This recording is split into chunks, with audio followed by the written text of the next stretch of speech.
and he moved closer to Scott again. "Daddy, stories," he said. Scott looked round at me sympathetically. It had become a bit of routine. My nightmares would make me scream and wake up the boys, who would then expect to be read several stories by Scott before they would go back to sleep. "I'll read you a story," I said, and was greeted by two small, frightened-looking faces. "OK, you go with Daddy then."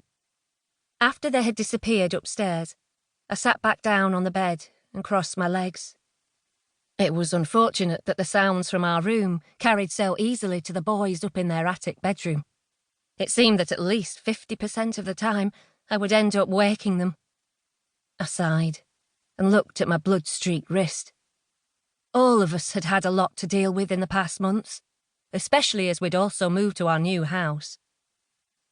When Scott came back into our bedroom, he lay down quietly beside me. "Did they settle okay?" I asked him. "Eventually." "I can't believe I'm doing this to them," I said. "They're scared of me." "They're not scared of you. And they're not angry with you either. Once we were upstairs, they both asked if you were okay. They wanted to come back down and cuddle you, but I said you might have gone back to sleep. Leo said, 'Poor Mummy.' I don't want to be poor Mummy. I'm supposed to be looking after him." Scott was silent for a time. Then he said, "I am so angry with Vicky.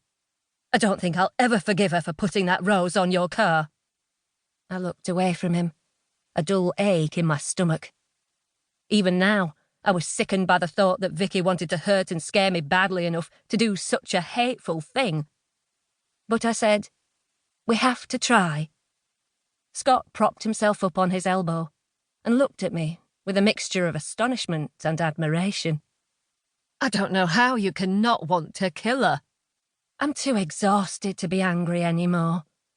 "We lost our baby because of her." Fresh pain bloomed inside me at his mention of it. But I refused to give in to anger. "We can't blame her for that. Blaming her makes it feel even worse. I don't want to believe she's pleased I've lost the baby, or that she would want something like that to happen. But do you really think the stress of believing Jay had found you and Leo didn't contribute?" "I don't know," I said, frustrated by his question. "Why does somebody have to be to blame? We don't know why it happened. It just did." His face softened, and he stroked my cheek. "I'm sorry.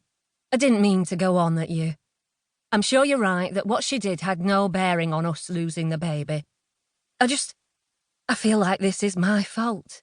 You'd never have crossed paths with Vicky otherwise, would you?" "No, I wouldn't. But if it was a choice between having you and Dennis and putting up with Vicky, or being alone, you know which I would choose." He sighed. "You don't deserve all this. She doesn't even seem sorry for what she did. All she's sorry for is that she got caught." I didn't answer. I didn't want to think about it or talk about it. I wanted to forget it had ever happened. But Vicky's prank, as she'd called it to justify her actions, had cost me dearly. There was no doubt about that. I hated her for it. But despite my disgust at her actions, I had to admit, when the police had discovered it was her, relief had won out over anger. I was just so glad that it hadn't been Jay. Scott.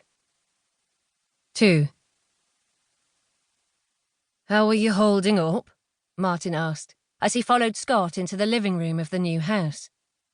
Although they'd been there a few months now, there was still a cardboard box in the corner yet to be unpacked, and squares of various paint samples on the wall. "Felicity's getting there," Scott said. "She's managing to go to work again now, but I have to drive her there and back. She's doing well, though. She's trying to come off her anxiety medication." "That's good," Martin said.